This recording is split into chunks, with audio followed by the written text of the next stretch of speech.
Alright guys, today I got with me here a key fob from an Acura that had an unlock button which would not click. So today I will show you how to fix it so you don't go spending a fortune at the dealership. First off, you'll need the helping hands tool, a couple of plastic pry tools, a Phillips head screwdriver, thin solder wire, soldering iron, desoldering wick, solder flux, thin metal pry tool, and finally sandpaper to clean off your soldering iron. To open up the key fob, first start off by removing the Phillips screw at the bottom of the key fob. Then take your plastic pry tool and begin separating both halves apart.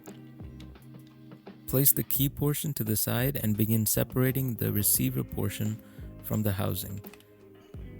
Gently pry it up and remove it all the way with your fingers.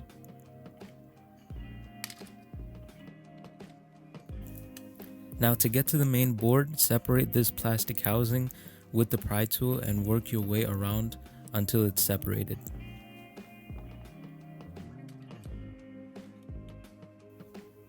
As you can hear, all the buttons have a click sound except for the unlock button, which most likely tells me that the clicker got desoldered from the board.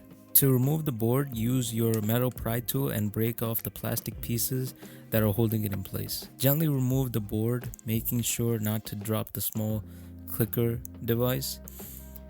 So here's the clicker device that's supposed to be soldered here.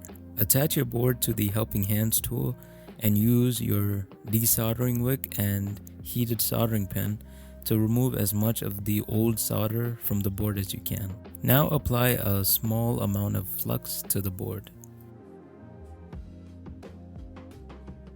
Then touch your soldering pen to each of the points and add a touch of solder to each. Make sure to keep the solder on each point for a couple seconds until the end result looks like this.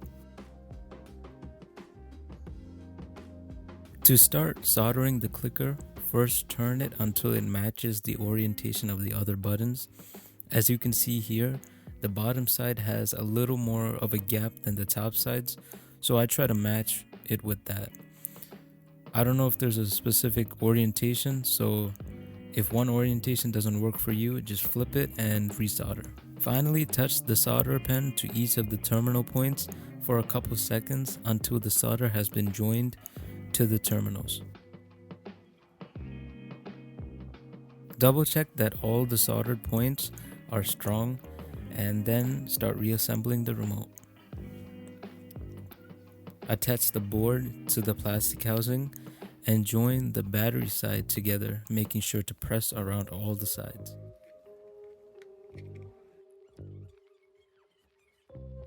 If everything's good, proceed to reassemble. Securely seat the transponder into the housing and join the key piece together until it snaps. Finally, reinstall the screw and you're all done. Hope this video helped you save some money and maybe taught you something new.